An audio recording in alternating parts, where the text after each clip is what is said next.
لله الذي أرسل رسوله بالهدى ودين الحق ليظهره على الدين كله وكفى بالله شهيدا وأشهد أن لا إله إلا الله وحده لا شريك له وأشهد أن محمدا عبده ورسوله اللهم صل على محمد كما صليت على إبراهيم في العالمين إنك حميد مجيد اللهم بارك على محمد وعلى آل محمد كما باركت في العالمين إنك حميد مجيد يا أيها الذين آمنوا اتقوا الله حق تقاته ولا تموتن إلا وأنتم مسلمون يا أيها الناس اتقوا ربكم الذي خلقكم من نفس واحدة وخلق منها زوجها وبث منهما رجالا كثيرا ونساء واتقوا الله الذي تساءلون به والأرحام إن الله كان عليكم رقيبا يا أيها الذين آمنوا اتقوا الله وقولوا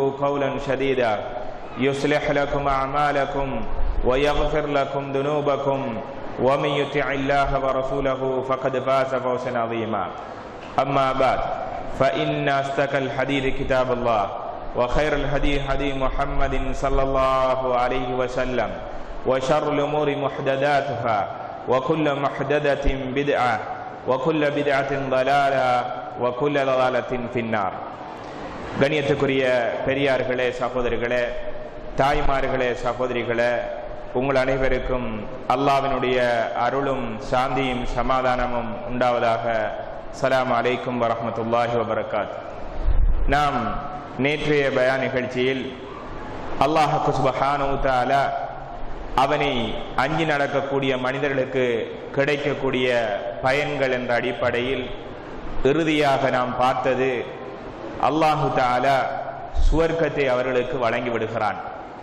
எனவே அவ்வாறான சுவர்க்கம் நமக்கு கிடைக்க வேண்டும் என்று ஆதரவு வைக்கக்கூடிய நாம் சுவர்க்கம் எப்படிப்பட்டது என்ற விடயத்தை இந்த சந்தர்ப்பத்தில் ஞாபகமூட்டி, அந்த சுவர்க்கம் செல்லக்கூடிய வழிகள் இஸ்லாம் எப்படியாக காட்டித் தருகிறது என்பதை நம்முடைய இந்த தொடரான பயானிலே நாம் பார்ப்பது பொருத்தம் என்று கருதுகிறேன்.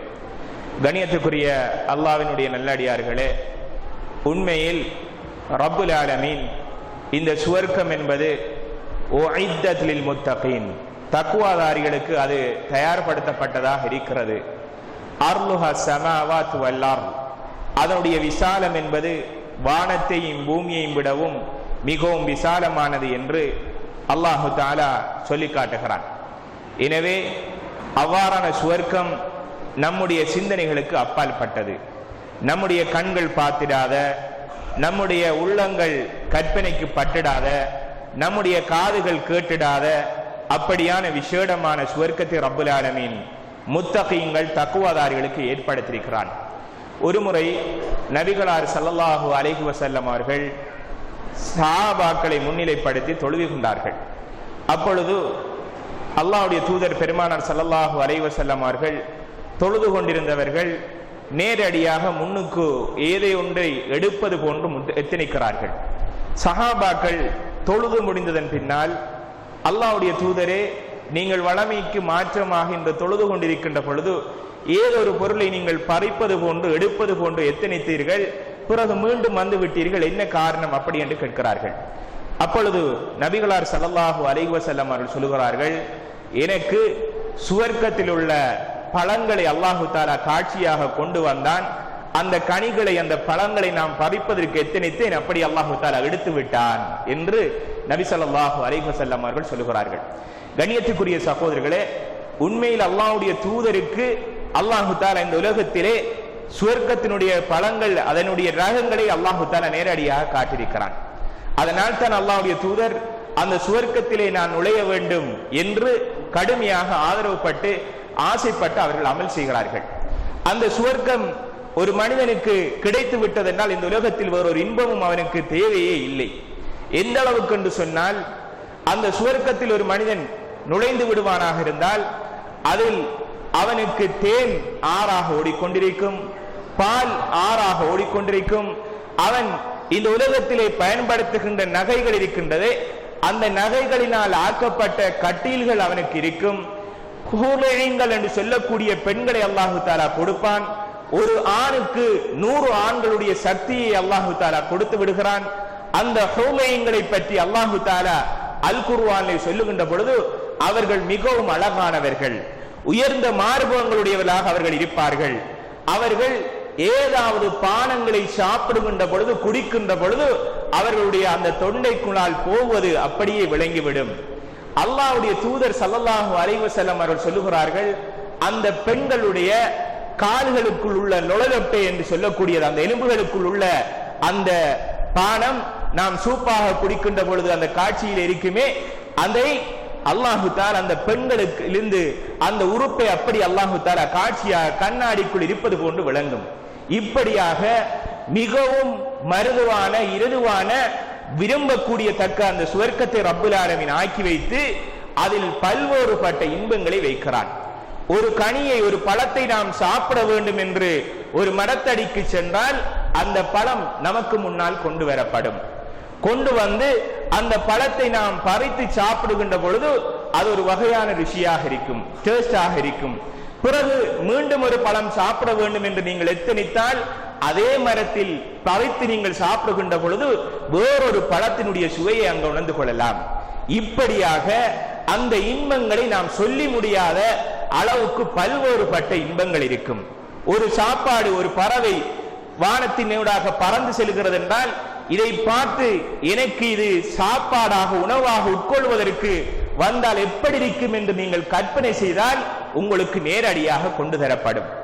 இப்படியாக மிகவும் விரும்பத்தக்க கூடிய எந்தவித கலைப்படங்களும் இல்லாத நல்ல தெளிவான சுவர்க்கத்தை ரப்புல் ஆலமீன் வைத்துக் கொள்கிறான். கண்ணியத்துக்குரிய சகோதரர்களே, அது மாத்திரமல்லாமல் அந்த சுவர்க்கத்தில் பணிவுடை செய்வதற்காக வேண்டி இந்த உலகத்திலே சித்திரம் குழந்தைகளாக மரணித்தவர் இருக்கிறார்களே, அப்படியான சிறு சிறு குழந்தைகளை அல்லாஹு தஆலா நமக்கு பணிவுடை செய்வதற்காக வேண்டி வைத்திருப்பான். அவர்கள் நட்சத்திரங்களில் உள்ள குவளைகளின் ஊடாக பானங்களை குடிப்பதற்கும் பருகுவதற்கும் குவளைகளாக அல்லாஹு தஆலா அவர்களுக்கு கொடுப்பான். அவர்கள் சலாத்தை செய்து கொண்டு அதுதான் நமக்கு காணிக்கையான வார்த்தையாக அஸ்ஸலாமு அலைக்கும் வரஹ்மத்துல்லாஹி வபரகாத் என்கின்ற வார்த்தையை அடிக்கடி அவர்கள் பிரயோகிக்கக்கூடிய அமைப்பில் அந்த சித்திரம் குழந்தைகளை பார்க்கலாம். இப்படி பணிவுடை செய்து கொண்டிருப்பார்கள். நமக்கு கிடைக்கக்கூடிய வீடு இருக்கின்றதே, அந்த கோட்டைகள் மாளிகைகள் என்று சொல்லப்படக்கூடியது, அதை ரப்புல் ஆலமீன் எப்படி கட்டி வைத்திருக்கிறான் என்றால், அந்த சுவர்க்கம் அது ஒரு கல் அல்லாஹு தஆலா தங்கத்தினால் ஆக்கி, மறுகல்லை வெள்ளிகளால் ஆக்கி, இன்னும் ஒரு கல்களை பார்த்தால் முத்துக்களால் ஆக்கி, இந்த 2-3 கல்லுகளுக்கும் இடையிலும் சீமந்துகளாக அல்லாஹு தஆலா கஸ்தூரியை வைத்திருக்கிறார். மிஸ்க் என்று சொல்லக்கூடிய வாடை இருக்கிறதே, அந்த வாடையை சீமந்திகளாக பயன்படுத்தப்பட்ட கட்டடம். கண்ணியத்துக்குரிய சகோதரர்களே, கற்பனை செய்து பாருங்கள். நாம் இந்த உலகத்தில், இந்த நாட்டில் நாம் வாழ்கின்ற பொழுது நமக்கு ஒரு இருப்பிடத்துக்கு ஒரு இடத்தை ஆக்குவதென்றால் நாம் படக்கூடிய சிரமம். உலகத்தில் சொல்லுவார்கள், திருமணம் முடித்து பார், ஒரு வீடு கட்டிப்பார், உன்னை யார் என்று புரிந்து கொள்வார்கள் சொல்லுவார்கள். ஏனென்றால் ஒரு சுமையான விடயம். அப்படியான ஒரு காரியத்தை ஒரு மனிதன் செய்வதற்கே முடிவில்லாத அந்த சந்தர்ப்பத்தில் சுவர்க்கத்தில் அல்லாஹு தஆலா நிரந்தரமாக வைத்து அவனுக்கு கொடுக்கக்கூடிய கட்டடங்கள் இப்படியாக இருக்கும். அப்ப தங்கத்தினால், முத்துக்களினால், வெள்ளிகளினால் ஆக்கப்பட்டு இடைகளிலே மிஸ்குகளை கொண்டு சீமந்திகளாக பயன்படுத்தப்பட்டு அல்லாஹு தஆலா கட்டி தருகிறான் என்றால் இந்த கோட்டையினுடைய இந்த வீட்டினுடைய அமைப்பு எப்படி இருக்கும் சகோதரர்களே? அல்லாஹு தஆலா நாம் எல்லோருக்கும் இவ்வாறான அந்த சுவர்க்கத்தை தர வேண்டும் என்று நாம் அல்லாஹ்விடத்திலே பிரார்த்தனை செய்து கொள்ள வேண்டும். இந்த சுவர்க்கத்தை அல்லாஹு தஆலா நேரடியாக நபிகளார் ஸல்லல்லாஹு அலைஹி வஸல்லம் அவர்களுக்கு காட்டிக் கொடுத்தார்கள். எனவே இன்றைய வகுப்பின் நாம் இந்த சுவர்க்கம் இவ்வாறாக இருக்கின்றது என்பதை நாம் சுருக்கமாக இந்த இடத்திலே சுட்டிக்காட்டினோம். இந்த சுவர்க்கம் நாம் செல்ல வேண்டுமாக இருந்தால் இஸ்லாம் சில வழிமுறைகளை காட்டித் தருகிறது. அதற்கு நாம் முதலாவதாக செய்யக்கூடிய விடயம் அல் ஹஜ்ஜுல் மப்ரூர். அல்லாஹு தஆலா விதியாக்கிய ஹஜ் என்று சொல்லக்கூடிய கடமையை சரியான முறையில் செய்ய வேண்டும். நாம் முஸ்லிம்களாக, மூமின்களாக பிறந்தவர்கள் அல்லாஹு தஆலா விதியாக்கிய கடமையான ஹஜ் இறுதி கடமையை சரியான முறையில் நாம் செய்து கொள்ள வேண்டும். சமூகத்தின் மத்தியில் அல் ஹாஜ் அல்லது ஹாஜியார் என்று சொல்ல வேண்டும் என்பதற்காக வேண்டி இருக்கக்கூடாது. மாறாக அல்லாஹ் விதியாக்கிய கடமையை நான் செய்கிறேன் அல்லாஹ்வுக்காக. அதனால் தான் அந்த ஹஜ்ஜிக்குரிய பிரதிபலிப்பு, அதுக்கு கிடைக்கக்கூடிய வெற்றி சுவர்க்கம் என்பதை அல்லாஹ் தஆலா சொல்லி காட்டுகிறான். நபிகளார் ஸல்லல்லாஹு அலைஹி வஸல்லம் அவர்கள் சொல்லுகிற பொழுது, அல் உம்ரத்து இலல் உம்ரா கஃபாரத்துன் லிமா பைனஹுமா, ஒரு உம்ராவுக்கும் அடுத்த உம்ராவுக்கும் இடையில் உள்ள சிறிய சிறிய பாவங்களுக்கு அது பரிகாரமாக ஆகிவிடுகிறது. ஒரு மனிதன் சிறந்த முறையில் அல்லாஹ்வுடைய தூதர் காட்டி தந்த வழிமுறையில் உம்ரா கடமையை நிறைவேற்றுவாராக இருந்தால் ஒரு உம்ராவுக்கும் அடுத்த உம்ராவுக்கும் உள்ள காரியம் இருக்கிறதே அதுக்கு கஃபாரா தண்ட பரிகாரமாக ஆகிவிடுகிறது. இப்படி சொல்லிவிட்டு சொல்லுகிறார்கள், வல் ஹஜ்ஜுல் மப்ரூர் லைஸ லஹு ஜஸா இல்லல் ஜன்னah, அவனுக்கு ஏற்றுக்கொள்ளப்பட்ட கூடிய ஹஜ்ஜாக இருந்தால் அந்த ஹஜ்ஜுக்கு கூலி சுவர்க்கத்தை தவிர வேறு ஒன்றுமே இருக்க மாட்டாது. ஹஜ்ஜுடைய காலகட்டம் வருகின்ற பொழுது தெளிவாக பேசுவார்கள். ஹஜ் என்பது அல்லாஹ்வுக்கு செய்யப்பட வேண்டிய ஒரு காரியம். அந்த காரியம் தெளிவாக தௌஹீதை பிரகடனப்படுத்தக்கூடிய ஒரு இபாதத். லப்பைக் அல்லாஹும்ம லப்பைக் லா ஷரீக லக லப்பைக் இன்னல் ஹம்த வன் நிஅமத லக வல் முல்க் லா ஷரீக லக லப்பைக். யா அல்லாஹ், உன்னுடைய அழைப்புக்கு நான் பதிலளிக்கிறேன், உன்னுடைய அழைப்புக்கு நான் பதிலளிக்கிறேன். லா ஷரீக லக லப்பைக், உனக்கு எந்தவித இணைகளும் நான் கற்பிக்க மாட்டேன். உன்னை தெளிவாக உன்னுடைய அழைப்புக்கு நான் பதிலளிக்கிறேன். உனக்கே புகழும் அருள்கள் அனைத்தும் உனக்கே சொந்தமானது என்று பிரகடனப்படுத்தி செய்யப்படக்கூடிய ஒரு இபாதத் இந்த ஹஜ்ஜாக இருக்கிறது. இந்த ஹஜ்ஜை நம்முடைய சமுதாயத்திலே மக்களுக்காக வேண்டி ஹாஜியார் என்று சொல்ல வேண்டும், அல்லது கடுமையான பணத்தை செலவழித்து வந்திருக்கிறார் என்று மக்களுக்கு மத்தியில் பிரபலியமாக வேண்டும் என்பதற்காக வேண்டி அல்லாமல் அல்லாஹு தஆலா பொருந்திக் கொள்ளக்கூடிய ஹஜ்ஜாக ஆக்கின்ற பொழுது நாம் சலாமத்தாக ஈடேற்றமாக நாம் மேல் சொன்ன சுவர்க்கத்தில் நாம் நுழையலாம். இது நாம் செய்ய வேண்டிய கடமை. ஏன் அல்லாஹு தஆலா இந்த ஹஜ்ஜுக்கு அப்படியான ஒரு மகத்துவத்தை கொடுத்திருக்கிறான் என்றால் அந்த கடமை அல்லாஹ்வை தௌஹீத் ஒருமைப்படுத்துவதற்குரிய கடமையாக அமைகிறது. கண்ணியத்துக்குரிய சகோதரிகளே, நம்முடைய இஸ்லாம் மார்க்கம் சொல்லக்கூடிய 5 கடமைகளை நாம் பார்க்கின்ற பொழுது ஒவ்வொரு கடமைகளும் ஒன்றுக்கொன்று தொடர்பட்டதாகத்தான் இருக்கிறது. உதாரணமாக இஸ்லாத்தின் அடிப்படையான முதலாவது விடயம் கலிமாவாக இருக்கிறது. இந்த கலிமாவினுடைய பின்னணி இஸ்லாம் சொல்லக்கூடிய அதனுடைய பொருள் சமத்துவம், ஒற்றுமை, ஐக்கியம் எல்லாவற்றையும் பொதுந்ததாகத்தான் இஸ்லாம் என்பது மார்க்கம் இருக்கிறது. எனவே கலிமாவை ஒருவன் சொல்லிவிட்டான் என்றால் எங்கேயோ நாம் தெரியாத ஒரு முஸ்லிம் நசுக்கப்படுகின்ற பொழுது, கஷ்டப்படுகின்ற பொழுது நம்முடைய உணர்வுகள் மதிக்கப்படுகிறது, ரத்தம் கொதித்தெழும்புகிறது. எங்கே உள்ள ஒரு முஸ்லிம் ஒருவன் கடுமையான கஷ்டத்துக்குள் உள்ளாக்கப்படுகிறான். உதாரணமாக போர்மாவிலே முஸ்லிம்கள் தாக்கப்பட்டார்கள், சிரியாவிலே முஸ்லிம்கள் அடிக்கப்பட்டார்கள், இலங்கையிலே முஸ்லிம்கள் இப்படியான கஷ்டத்திற்கு மத்தியில் இருக்கிறார்கள் என்ற செய்திகள் எல்லாம் கேட்டபோது நமக்கு யார் என்று யாரையும் தெரியாது. முஸ்லிம்கள் ஈமானோடு இருக்கக்கூடியவர்கள், அல்லாஹ்வை ஏற்றுக்கொண்டவர்கள் என்ற ஒரு காரணத்துக்காக வேண்டி நம்முடைய இரத்தம் எல்லாம் கொதித்தெழும்புகிறது. காரணம் சமத்துவமாக இருக்கிறது மார்க்கம். நம்முடைய இஸ்லாம் அவ்வாறு தான் போதிக்கப்பட்டதாக இருக்கிறது. இப்படியாக ஒவ்வொரு கடமைகளையும் பாருங்கள். தொழுகை எடுத்தால் அந்த தொழுகையும் சமத்துவத்தை தான் பேணுகிறது. எல்லோரும் ஒரே சஃபிலே நின்று இமாம் அல்லாஹு அக்பர் என்று தக்பீரத்துல் இஹ்ராம் கட்டினால் எல்லோரும் கட்ட வேண்டும். அவர் அஸ்ஸலாமு அலைக்கும் வரஹ்மத்துல்லாஹ் என்று சலாம் சொன்னால் நாமும் சலாம் சொல்ல வேண்டும். அங்கே பெரித்தவர், குட்டையானவர், மெலிந்தவர், எனக்கு தெரிந்தவர் என்ற பாகுபாடு இருக்க மாட்டாது. எல்லோரும் சஃபிலே ஒருமித்த அமைப்பில் தான் நிற்க வேண்டும். இப்படியாக எல்லா கிரிகைகளும் சமத்துவத்தை தான் விரும்புகிறது. ஒரு மனிதனுக்கு இந்த நோன்பு கூட நாம் பிடித்திருக்கின்ற நோன்பு இருக்கிறதே அதுவும் சமத்துவத்தை காட்டுகிறது. ஒரு ஏழை எப்படி பசியோடு பட்டணியோடு தாகத்தோடு இருக்கிறானோ அந்த தாகமும் பட்டணிகளும் ஒரு மூமினுக்கு, ஒரு விசுவாசிக்கு உணர்த்தப்பட வேண்டும் என்கின்ற நோக்கம் என்பதையும் இஸ்லாம் சொல்லி காட்டுகிறது. எனவே கண்ணியத்துக்குரிய சகோதரர்களே, இந்த ஆக பெரும் கடமையை அல்லாஹ்வுக்காக வேண்டி ஒருவன் சரியான முறையில் அதனுடைய அர்கானுகளையும் அது கடமையாக்கப்பட்ட வாஜிபாத்துகளையும் புரிந்து அந்த ஹஜ்ஜை அல்லாஹ்வுக்காக வேண்டி செய்வானாக இருந்தால் நிச்சயமாக அவன் சுவர்க்கம் நுழைந்து விடுகிறான். நபிகளார் ஸல்லல்லாஹு அலைஹி வஸல்லம் அவர்கள் சொல்லுகின்ற பொழுது, ஹுது அன்னி மனாசிக்கக்கும், உங்களுடைய கிரியைகளை, நீங்கள் செய்யக்கூடிய இந்த கடமையை நான் என்ன அமைப்பில் செய்து காட்டிருக்கின்றேனோ அதே போன்றுதான் நீங்கள் செய்ய வேண்டும். தொழுகையை நீங்கள் தொழுகின்ற பொழுது நான் எப்படி தொழ கண்டீர்களோ அவ்வாறுதான் நீங்கள் தொழ வேண்டும் என்று சொன்னார்கள். எனவே இபாதத் என்கின்ற விடயத்தில், வணக்கம் என்கின்ற விடயத்தில் நபிகளார் ஸல்லல்லாஹு அலைஹி வஸல்லம் அவர்கள் காட்டி தந்த விதத்தில் தான் நாம் தொழ முடியும், செய்ய முடியும். மாறாக நம்முடைய மனோச்சை செல்லுவது போன்று நாம் செய்தால் என்ன என்ற சிந்தனையோடு நாம் செய்ய முடியாது. வணக்கம் அல்லாஹு தஆலா அல்லாஹ்வுடைய தூதர் மூலமாக காட்டி தந்திருக்க வேண்டும்.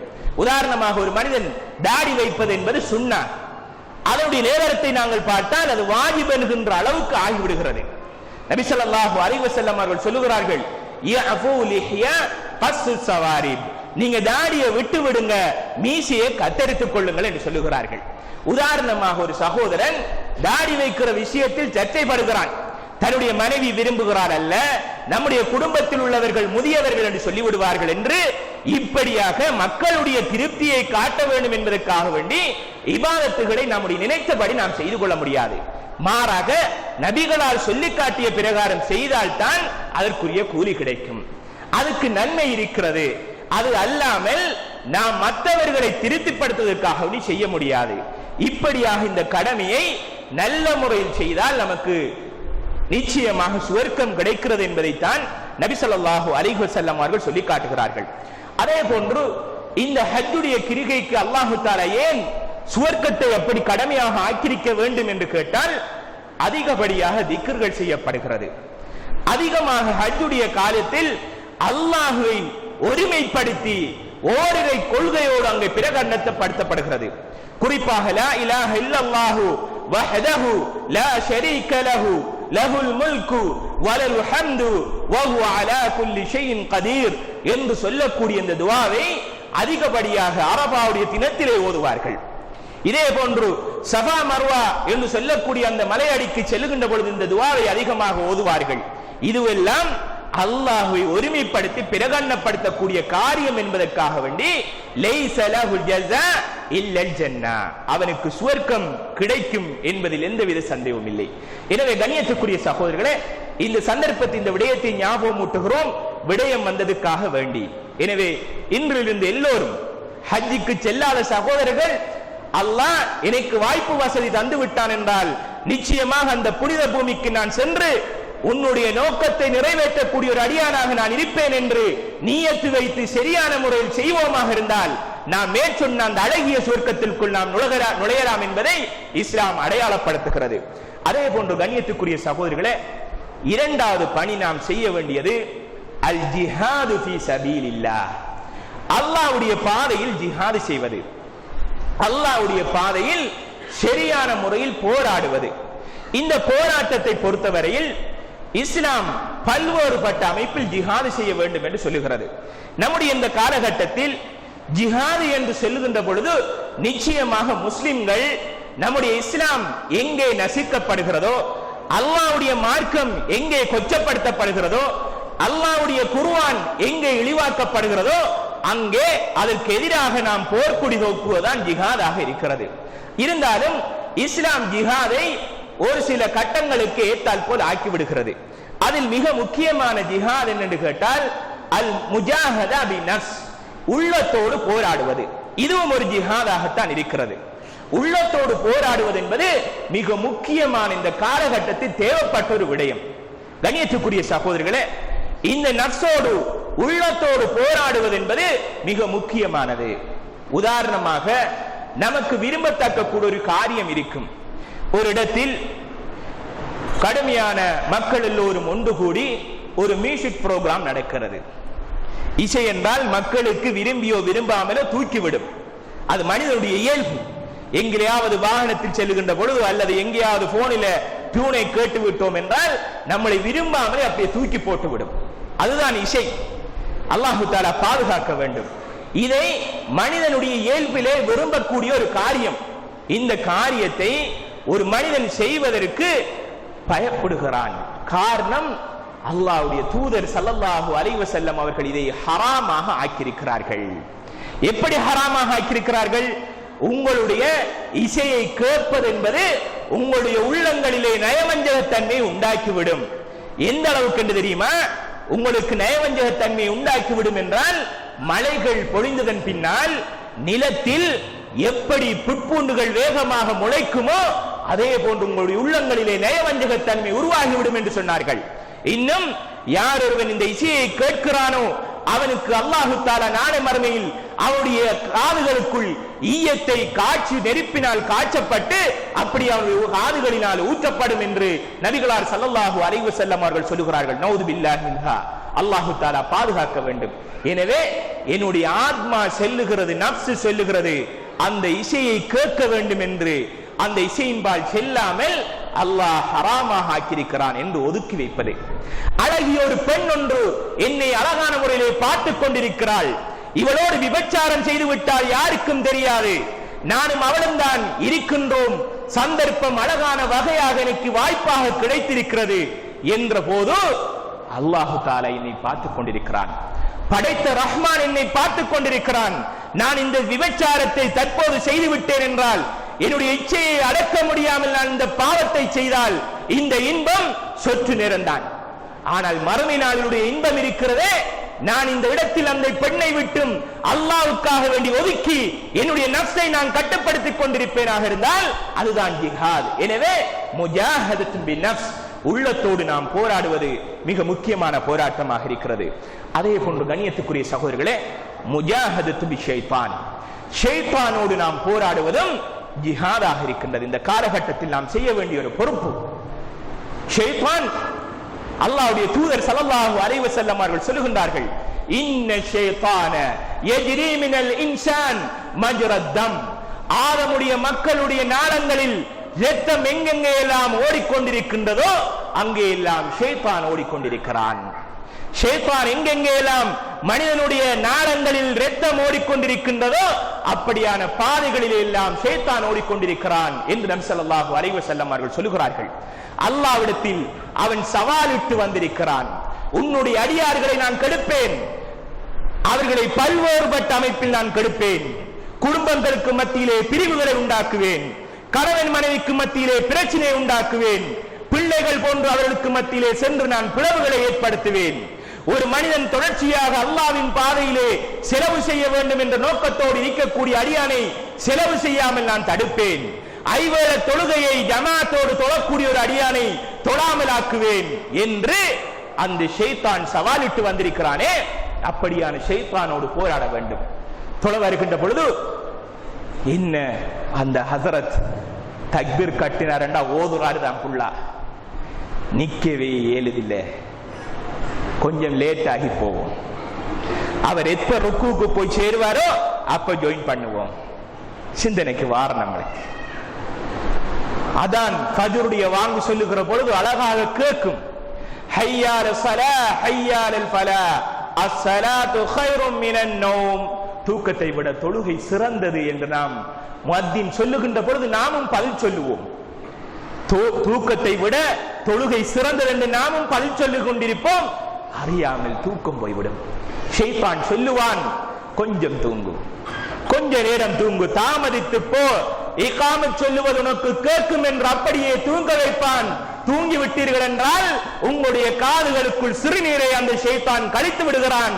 இன்னும் மிகைத்து தூங்கி விடுகிறோம். தூங்கின எத்தனை மணிக்கு எழும்புறோம்? 6 மணி 6:30. அதுவும் ஆபீஸுக்கு போகணும்ன்றதுக்காண்டி எழும்புவோம், காலேஜுக்கு போகணும்ன்றதுக்காண்டி அப்படி எழும்பிடுவோம். நம்முடைய ஏனைய வேலைகள் இருக்கும், அந்த வேலைகளை செய்யணும் என்பதற்காண்டி எழும்புவோம். கண்ணியத்துக்குரிய சகோதரர்களே, ஷைத்தானோடு போராடுவதும் ஜிஹாதாக இருக்கிறது. எனவே நாம் ஷைத்தானுக்கு இடம் கொடுக்க கூடாது. சின்ன உதாரணத்தை நபி ஸல்லல்லாஹு அலைஹி வஸல்லம் அவர்கள் சொல்லுகிறார்கள். ஒரு முறை யார் ஒரு மனிதன் தன்னுடைய வீட்டுக்குள் நுழைகின்ற பொழுது துஆவை நபிகளார் ஸல்லல்லாஹு அலைஹி வஸல்லம் அவர்கள் கற்றுத்தந்த துஆவை சொல்லிக் கொண்டு வருகிறானோ அப்பொழுது ஷைத்தான் ஓடுகிறான், ஷைத்தான் வரமாட்டான். அதே சந்தர்ப்பத்தில் நீங்கள் துஆவை ஓதாமல் வந்தால் நேரடியாக வீட்டுக்குள் நுழைந்து விடுகிறான். ஏற்கனவே நம்மளோடு ஷைத்தான் இருக்கிறான், நன்றாக விளங்கிக் கொள்ளுங்கள் சகோதரர்களே. அந்த ஷைத்தானோடு மீண்டும் ஒரு ஷைத்தான் வருகிறான். வந்து என்ன சொல்லுகிறான் என்று தெரியுமா?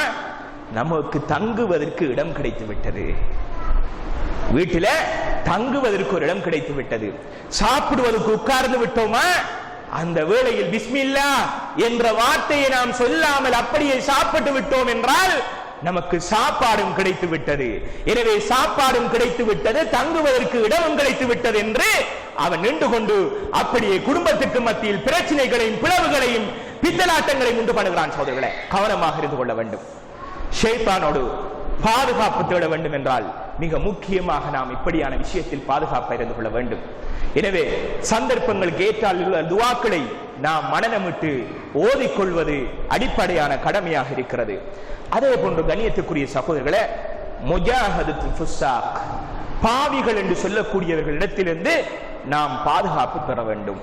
யாரையெல்லாம் நாங்கள் பாவிகள், அநியாயக்காரன், நம்மளை இஸ்லாத்தை விட்டும் தூரமாக்கக்கூடியவன் என்று கருதுகிறோமோ அப்படியான பாவிகளை விட்டும் நாம் போராடுவதும் ஜிஹாதில் உள்ள ஒரு விடயமாக இருக்கிறது.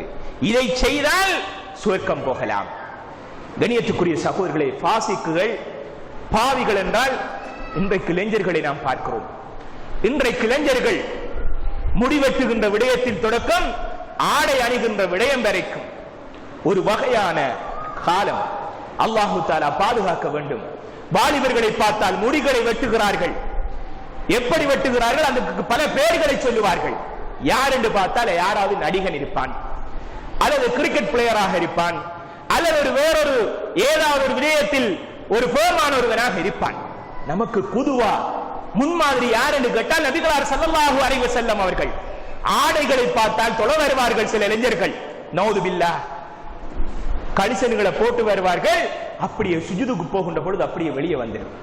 பின்தட்டு விளங்கினால் தொழுகை இல்லை, பாப்பில்.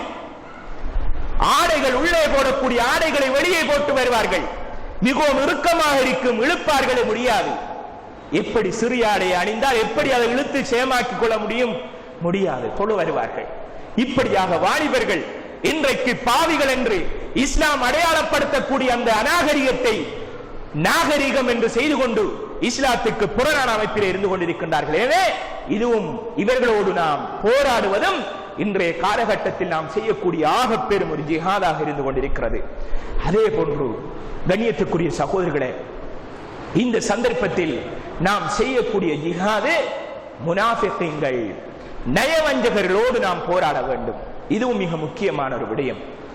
முனாஃபிகீன்கள் என்று சொல்லுகின்ற பொழுது அல்லாஹு தஆலா அல் குர்ஆனிலே சொல்லுகின்ற பொழுது இந்த முனாஃபிகீன்கள் நாளை மறுமையில் நரகத்தில் ஆக அடிமட்டத்தில் இருப்பார்கள்.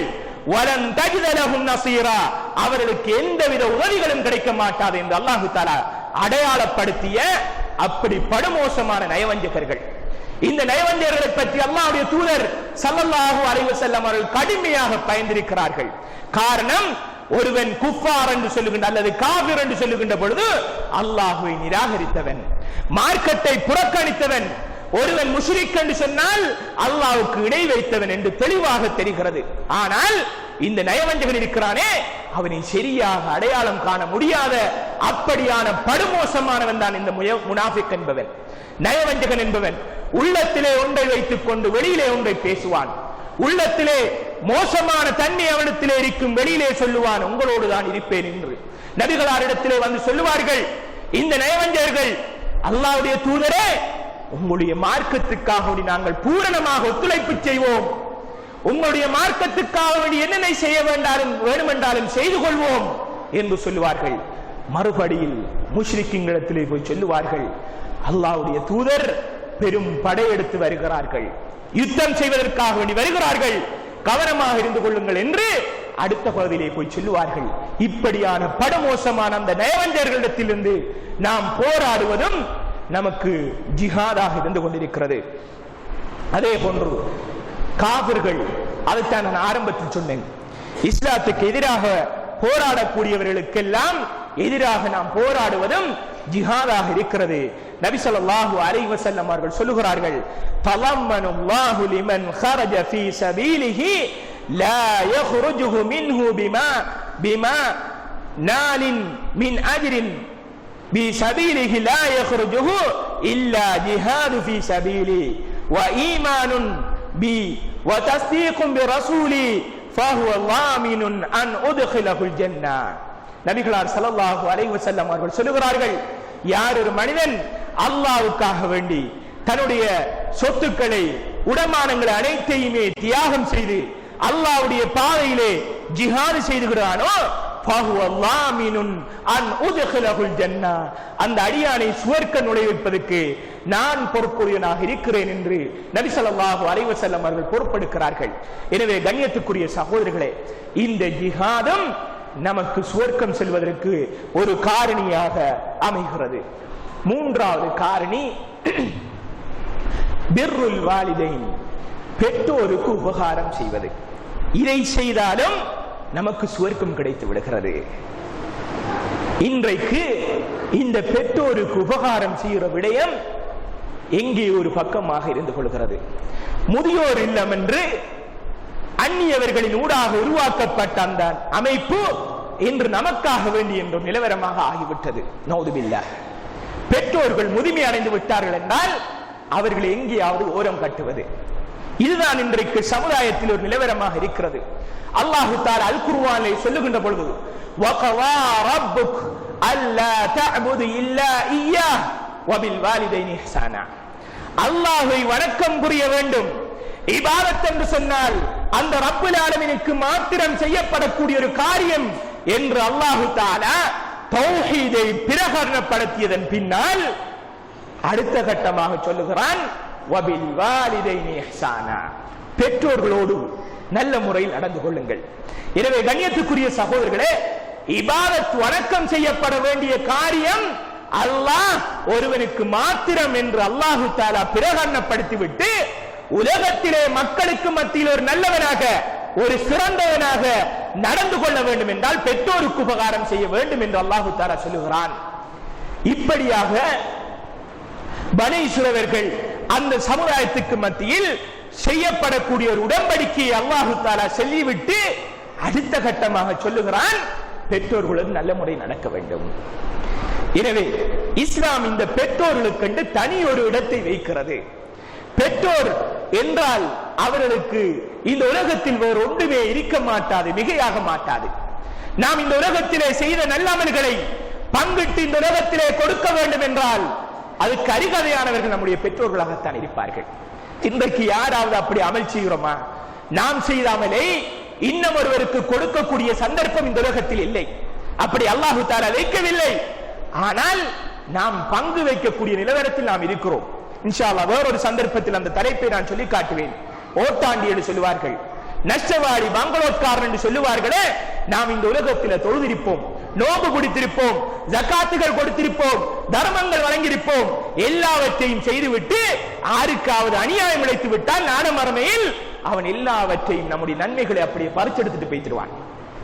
இப்படி நாம் இந்த உலகத்தில் பங்கு வைப்பதற்கு அருகதையானவர் என்றால் நம்முடைய பெற்றோர்கள் தான். அப்படி இஸ்லாம் ஒரு அந்தஸ்தை வைக்கிறது. கண்ணியத்துக்குரிய சகோதரர்களே, ஒரு முறை நபிகளார் ஸல்லல்லாஹு அலைஹி வஸல்லம் அவர்கள் தூங்கிக் கொண்டிருக்கிறார்கள். கனவுவிலே அவர்களுக்கு ஒரு காட்சி காண்பிக்கப்படுகிறது. அவர்கள் சுவர்க்கத்திலே நுழைகிறார்கள். அங்கே ஒரு மனிதர் ஓதிக்கொண்டிருக்கின்ற சத்தம் கேட்கின்றது. அல்லாஹ்வுடைய தூதர் கேட்கிறார்கள், யார் இந்த சுவர்க்கத்திலே ஓதிக்கொண்டிருப்பது என்று கேட்டபோது மலக்குகள் சொல்லுகிறார்கள், அவர்தான். யார் என்று கேட்டால் அல்லாஹ்வுடைய தூதர் ஸல்லல்லாஹு அலைஹி வஸல்லம் அவரிடத்திலே சொல்லப்படுகிறது ஹாரிதா பின் நுஅமான் என்று சொல்லக்கூடிய சஹாபி. ஹாரிதா பின் நுஅமான் என்று சொல்லக்கூடிய சஹாபி அவர்தான் சுவர்க்கத்திலே ஓதிக்கொண்டிருக்கிறார் என்று சொல்லப்படுகிறது. சுப்ஹானல்லாஹ். என்ன இவர் செய்தார் அப்படி என்று கேட்டபோது கதாலிகல் பிர், கதாலிகல் பிர், அதுதான் அவர் செய்த மிகவும் உபரியான நல்ல இபாதத் வணக்கம். என்னென்று கேட்டால் உலகத்திலே பெற்றோர்களுக்கு அவர் நல்ல உபகாரம் செய்தது. அவர் உலகத்தில் மக்களுக்கு மத்தியில் சிறப்பாக நல்ல உபகாரம் செய்தால் அருகதையானவர் தகுதியானவர் யார் என்று கேட்டால் பெற்றோர்கள் என்று உணர்ந்து அவர் வணக்கம் செய்தார். அதுதான் அவருக்கு இப்படியான ஒரு விசேடம் கிடைத்து விட்டது என்று நபிகளார் ஸல்லல்லாஹு அலைஹி வஸல்லம் அவர்கள் சொல்லுகிறார்கள். கண்ணியத்துக்குரிய சகோதரர்களே, உண்மையில் அல்லாஹ்வுடைய தூதர் ஸல்லல்லாஹு அலைஹி வஸல்லம் அவர்கள் முந்திய சமுதாயத்துக்கு மத்தியில் பனி இஸ்ரவேலர்கள் அவருடைய சம்பவத்திலே நடந்த ஒரு கிஸ்ஸாவை சொல்லி காட்டுகிறார்கள். 3 பேர், எல்லோருக்கும் தெரிந்த சம்பவம், ஞாபகம் ஊட்டுகிறேன். 3 பேர் கடுமையாக மலைகளும் காற்றும் அடிக்கிறது. 3 பேர் ஒரு குகையிலே போய் தஞ்சம் புகுந்து விடுகிறார்கள். அப்பொழுது கடுமையாக அடித்த காற்றும் மழையும் அவர்கள் 3 பேர்களை வைத்து அப்படியே பெரும் பாரங்கள் அடைத்து விட்டது. எத்தனிக்கிறார்கள். 3 பேரும் கல்லை தள்ளுவதற்கு முயற்சி செய்கிறார்கள், முடியாமல் போய்விட்டது. இறுதியாக 3 பேரும் எண்ணம் வைக்கிறார்கள், எப்படி நாம் இந்த குகையிலே இருந்து நாம் விடுதலை பெறுவது என்று யோசித்த போது 3 பேர்களுக்கு மத்தியில் அபிப்பிராயப்படுகிறார்கள், நாம் செய்த நல்ல அமல்களை அல்லாஹ்விடத்திலே சொல்லி காட்டி நாம் பிரார்த்தனை செய்வோம், அல்லாஹ் தஆலா உதவி செய்வான் என்று 3 பேர்கள் முடிவெடுக்கிறார்கள். அதில் ஒரு மனிதனுடைய நிலவரம் என்ன தெரியுமா சகோதரர்களே? தன்னுடைய பெற்றோர் முதுமை அடைந்த போது அவர்களோடு நடந்த ஒரு விடயம், அதுதான் அவரிடத்தில் இருக்கின்ற ஆட்டு மந்தைகளில் பாலை அவர் கறந்து வந்து தன்னுடைய பெற்றோருக்காக வேண்டி கொடுப்பதற்கு வந்தார். அப்பொழுது பெற்றோர்கள் 2 பேர்களும் தூங்கிவிட்டார்கள். தன்னுடைய பிள்ளைகள் பசியினால் தாகத்தினால் கதறுகிறது, அழுகிறது, புலம்புகிறது. அந்த மனிதன் அந்த தன்னுடைய குழந்தைக்கு கொடுக்காமல் அவர்கள் கதறுகின்ற பொழுது, அழுகின்ற பொழுது அப்படி அவர்களை மௌனம் சாதிக்க வைத்து தன்னுடைய பெற்றோர்கள் எப்பொழுது எழும்புவார்களோ என்று பார்த்து அவர்கள் எழும்பியதன் பின்னால் அவர்களுக்கு யா அல்லாஹ் கொடுத்தேன், காரணம் நீ சொல்லுகிறாய் வைபில் வாலிதைனி இஹ்சானா, பெற்றோர்களோடு நல்ல முறையில் நடக்க வேண்டும் என்று நீ கொள்ளிருக்காய் அல்லவா, அந்த ஒரே ஒரு காரணத்துக்காக வேண்டிய யா அல்லாஹ் இந்த காரியத்தை நான் செய்தேன். எனவே யா அல்லாஹ் இந்த பாரங்களை சற்று நகர்த்தி விடு என்று அவர் பிரார்த்தனை செய்கிறார். அல்லாஹு தஆலா அந்த பாரங்களை நகர்த்தி விட்டான். கண்ணியத்துக்குரிய சகோதரர்களே, இன்றைக்கு நாம் பார்க்கிறோம் பெற்றோர்களுக்கு உபகாரம் செய்கிற விடயம் எப்படியாக இருக்கிறது. பெற்றோருக்கு நல்ல உபகாரம் செய்கிற விடயத்தில் நம்முடைய நிலவரங்கள் எப்படி இருக்கிறது? உகூகுல் வாலிதைன், பெற்றோருக்கு நோவினை செய்வதுதான் கூடுதலாக இருக்கிறது. இன்றைக்கு பெற்றோர்களை குழந்தைகள் அடிமையாக பார்க்கின்ற ஒரு காட்சியை நாம் பார்க்கிறோம். நபிகளார் ஸல்லல்லாஹு அலைஹி வஸல்லம் அவர்கள் சொன்னார்கள், ஒரு காலம் வரும், அந்த காலத்தில் அடிமைகள் எஜமானை பெற்றெடுப்பார்கள் என்று சொன்னார்கள். அடிமைகள் எஜமானை பெற்றெடுப்பது என்றால் எப்படி என்று கேட்டபோது முஹத்திதீன்கள், ஹதீஸ் கலை அறிஞர்கள் வியாக்கியானம் செய்கின்ற பொழுது சொல்லுகிறார்கள், இன்றைய காலகட்டத்தை பொறுப்பாக ஆக்குகிறார்கள். இன்றைய காலகட்டம் என்ன? பெற்றோர்களை முதுமை அடைந்தால் பிள்ளைகள் அப்படி அடக்கி ஆள்கிறார்கள். தாய்க்கு வா போ என்றால் போக வேண்டும், வா என்றால் வர வேண்டும், இரு என்றால் இருக்க வேண்டும், செய்கிற காரியத்தை சொன்னால் அப்படியே செய்ய வேண்டும், இல்லாவிட்டால் பிள்ளை பேசிவிடும். இன்றைக்கு நம்முடைய தாய்மார்கள் பயப்படுகிறார்களா இல்லையா? இன்றைக்கு பிள்ளைகளுக்கு தாய்மார்கள் தந்தைமார்கள் பயப்படுகிறார்களா இல்லையா? அல்லாஹு தஆலா பாதுகாக்க வேண்டும். திருமணம் முடித்து விட்டோம் என்றால் பெற்றோர்களுக்கு தனி ஒரு இடம். அன்னைக்கு நான் ஒரு வீடியோல வாட்ஸ்அப் ஒரு வீடியோ காட்சி ஒன்று பார்த்தேன், அபூர்வமா இருந்துச்சு, அஜீப் ஒரு சம்பவம். ஒரு வாப்பாவும் மகனும் ஒரு இடத்துல இருந்து படிச்சு கொண்டிருக்கிறாங்க. அப்ப மகன் என்ன செய்யறான்னா, நான் பெருத்த உடனே நான் வீடு இப்படித்தான் கட்டுவேன் என்று காட்சியாக எழுதுறான். 3-4 ரூமை வச்சு வரைஞ்சு காட்டுறான். அதுல ஒரு சின்ன ஒரு ரூம் ஒன்றையும் வைக்கிறான். வச்சோன்ன வாப்பா கேட்கான், இது நீங்க பார்த்திருப்பீங்க. வாப்பா கேட்கான் அந்த மகனிட்ட, ஏனப்பா எல்லாத்தையும் பெரிய பெரிய ரூமா வச்சுட்டு இவ்விடத்துல ஒரு சின்ன ரூம் ஒன்று வைக்கிறாய் அப்படி என்று கேட்ட போது அந்த பையன் சொல்லுகிறான், நீங்க உங்களோட வாப்பா ஒதுக்கி வச்சிருக்கிறீங்களே, ஒரு சின்ன ரூம்ல அடக்கி வச்சிருக்கிறீர்களே, அதே போல நீங்களும் முதுமையானத்துக்கு பின்னால் நான் உங்களை ஒதுக்கி வைப்பேன் அப்படின்னு சொல்றான். கண்ணியத்துக்குரிய சகோதரிகளே, உண்மையில் இந்த காட்சியை பார்க்கக்குள்ள மேல் சிலிர வைக்கிறது. இதுதான் இன்றைய காலகட்டம். பெற்றோர்கள் அப்படியே அடிமைப்படுத்தக்கூடிய ஒரு நிலவரம். சில பலவீனமான செய்திகளை சொல்லுவார்கள். பெற்றோர்களுடைய தாயினுடைய பாதத்துக்கு தான் சுவர்க்கம் இருக்கின்றது என்று சொல்லுவார்கள். அந்த ஹதீஸ் பலவீனமான செய்தியாக இருந்தாலும் உண்மையில் பெற்றோர்களுடைய பொருத்தத்தில் தான் அல்லாஹ்வுடைய பொருத்தம் இருக்கிறது. பெற்றோர்கள் விரும்பி விட்டார்கள் என்றால் அல்லாஹ் விரும்பியவனாக ஆகிவிடுகிறான். பெற்றோர்கள் கோபித்து விட்டார்கள் என்றால் அல்லாஹு தஆலா கோபப்பட்டு விடுவான். எல்லோருக்கும் தெரிந்த சம்பவம் ஜுரைதுடைய வரலாறு. ஜுரைதுடைய வரலாறு எல்லோருக்குமே தெரியும், எல்லா பயான்களிலும் சொல்லுவார்கள். ஜுரைத் பாரிய ஒரு இபாதத்தாளி, ஒரு ஆபித், ஒரு வணக்கசாலி. கடுமையாக நின்று வணக்கம் புரிகிறார், தொழுகையிலே ஈடுபடுகிறார். தாய் அந்த ஜுரைஜை தொழுது கொண்டிருக்கின்ற பொழுது அழைக்கிறாள். ஜுரைஜ் ஆலிம் அல்ல, ஒரு அறிஞர் அல்ல, மார்க்கத்தை படித்தவர் அல்ல, வெறுமினை ஒரு ஆபித், வணக்கம் புரியக்கூடியவர். தாய் அழைத்த போது அந்த தாயுடைய அழைப்புக்கு அவள் பதில் கொடுக்கவில்லை. உடனடியாக தாய் திட்டி விடுகிறாள், சாபமிட்டு விடுகிறாள், கோபப்பட்டு விடுகிறாள். சொல்லுகிறாள், நீ மரணிப்பதற்கு முன்னால் ஒரு விபச்சாரியை சந்திக்காமல் மரணித்து விட மாட்டாய் என்று திட்டிய போது அல்லாஹு தஆலா அந்த பெண்ணுடைய துஆவை கபூலாக்கி விடுகிறான். ஒரு காலம் வருகிறது, அந்த காலத்திலே அவன் ஜுரைஜ் வணக்கம் செலுத்திக் கொண்டிருந்த இடங்களில் ஒரு பக்கத்தில் ஒரு பெண் தகாத முறையிலே ஈடுபட்டு கற்பனையாகி விடுகிறாள். அப்பொழுது மக்கள் எல்லோரும் பார்க்கிறார்கள், இந்த பெண் எப்படி கற்பமாகிவிட்டாள் என்று. அங்கே பார்த்தால் மக்கள் எல்லோரும் ஜுரைஜ் தான் இந்த வேலை செய்திருப்பான் என்று சத்தம் எழுப்பி பிரச்சனை எடுத்து அடிக்க தொடங்குகிறார்கள். ஜுரைஜ் வணக்கம் செலுத்தக்கூடிய இடத்தை அப்படியே நொறுக்கி விடுகிறார்கள். ஜுரைஜ் அல்லாஹ்விடத்திலே கையேந்தி கேட்கிறான், யா அல்லாஹ், நான் இந்த காரியத்தை புரியவில்லை, எனக்கு இப்படியான ஒரு நிலவரம் ஒன்று ஏற்பட்டு விட்டது, எனக்கு விடுதலையை தாய் தந்துவிடு யா அல்லாஹ் என்று கேட்கின்றான். உடனடியாக அல்லாஹு தஆலா கொடுக்கிறான். அந்த பெண்ணுக்கு கிடைத்த அந்த குழந்தை இடத்திலே சென்று கேளுங்கள் என்று அல்லாஹு தஆலா கட்டளை பிறப்பித்த போது குழந்தை இடத்திலே போய் கேட்கிறார்கள். குழந்தை சொல்லுகிறது, என்னுடைய தாய்க்கு தகாத முறையில் நடைபெற்றது, என்னுடைய தந்தையாக இருக்கக்கூடியவன் ஜுரைஜ் அல்ல, இது வழியில் ஆடு மேய்ச்சி திரிந்த இடையன் தான் என்று சொல்லுகிறது. அல்லாஹு அக்பர். கண்ணியத்துக்குரிய பெரியார்களே, சகோதரர்களே, தாய்மார்களே, சகோதரிகளே, இந்த சம்பவத்தில் நமக்கு நிறைய படிப்பினைகள் கிடைக்குது. இந்த இடத்தில் நமக்கு கிடைத்த படிப்பினை என்று கேட்டால் தாயுடைய பதுவா. தாய் கேட்ட அந்த துவா இருக்கிறதே, அது எப்படி கபூலாகி விடுகிறது. எனவே நம்முடைய பெற்றோருக்கு உபகாரம் செய்வது சுவர்க்கம் செல்வதற்கு ஒரு வாய்ப்பாக அமைந்து விடுகிறது என்று நபி ஸல்லல்லாஹு அலைஹி வஸல்லம் அவர்கள் சொல்லுகிறார்கள். எனவே கண்ணியத்துக்குரிய சகோதரர்களே, நபிகளார் ஸல்லல்லாஹு அலைஹி வஸல்லம் அவர்களுக்கு நேரடியாக ஹாரிஸா பின் நுஅமான் ரலியல்லாஹு அன்ஹு அவர்களை சுவர்க்கத்தில் திருக்குர்ஆனை ஓதிக்கொண்டிருக்கின்ற அமைப்பில் காண்பிக்கப்பட்டதென்றால் அவர் செய்த பணி பெற்றோருக்கு உபகாரம் செய்தது. எனவே பெற்றோர்களுடைய திருப்பொருத்தத்தை நாம் அடைய வேண்டும். இதுவும் நமக்கு சுவர்க்கம் செல்லக்கூடிய காரணி என்று இஸ்லாம் அடையாளப்படுத்துகின்றது. இன்ஷா அல்லாஹ் நாளை இதனுடைய தொடரான நிகழ்ச்சியை நாம் பின்னால் நிறைய காரணிகள் வருகிறது. இதுவரைக்கும் நாம் பார்த்த காரணிகள் மூன்று காரணிகள். சுவர்க்கம் செல்வதற்கு இலகுவான வழிகள்.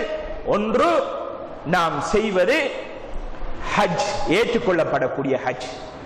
இரண்டாவது காரியம் அல் ஜிஹாது ஃபீ சபீலில்லாஹ், அல்லாஹ்வுடைய பாதையில் நாம் போராடுவது. இந்த போராட்டம் அது சரியான முறையில் அல்லாஹ்வுக்காக வேண்டி உள்ளத்தோடு இருந்தால் சரி, ஷைத்தானோடு இருந்தால் சரி, பாசிக்களோடு இருந்தால் சரி, குஃபார்களோடு இருந்தால் சரி, அல்லாஹ்வுக்காக வேண்டி என்று நாம் போராடுவோமாக இருந்தால் அதுவும் நமக்கு சுவர்க்கம் செல்லக்கூடிய காரணி. மூன்றாவது காரணி பெற்றோர்களுக்கு உபகாரம் செய்வது. இந்த பெற்றோர்களுக்கு நாம் உபகாரம் செய்து விட்டோம் என்றால் அதுவும் நம்மளை சுவர்க்கம் செல்வதற்கு ஒரு காரணியாக அமைகிறது. எனவே இந்த காரணிகளை இன்ஷா அல்லாஹ் அடுத்தடுத்த வகுப்புகளில் தொடர்ச்சியாக நாம் பார்ப்போம். ஏன் நான் இந்த காரணிகளை இந்த சந்தர்ப்பத்தில் அடையாளப்படுத்துகிறேன் என்றால், நானும் நீங்களும் அந்த உன்னதமான உயர்ந்த சுவர்க்கம் செல்ல வேண்டும் என்று ஆதங்கப்படக்கூடிய நாம் நம்முடைய ஈமானை பாதுகாத்துக் கொள்வதென்பது, பேணிக் கொள்வதென்பது ஒரு கஷ்டமான காலகட்டத்தில் இருக்கின்ற பொழுது லேசான வழிமுறைகளை நாம் அடைந்து கொண்டோம் என்றால் நிச்சயமாக அதுக்குரிய வழிகளை அமல்களை செய்கின்ற பொழுது அல்லாஹு தஆலா வாக்களித்த அந்த சுவர்க்கம் கிடைக்கும் என்பதில் எந்தவித சந்தேகமும் இல்லை. அப்படியான உயர்ந்த சுவர்க்கத்தில் நாம் நுழைவதற்கு அல்லாஹு தஆலா நம் அனைவருக்கும் தௌஃபீக் செய்வானாக. வாஹிர் தவானா அனில் ஹம்துலில்லாஹி ரப்பில் ஆலமீன். ஸலாமு அலைக்கும் வரஹ்மத்துல்லாஹி வபரகாத்துஹு. கண்ணியத்துக்குரிய சகோதரர்களே, நம்முடைய மதரசா ஃபிர்தௌசியா மதரசாவுக்கு கலெக்ஷனுக்காக வந்திருக்கிறார்கள் என்று இன்றைய ஜும்மாவுக்கு பின்னர்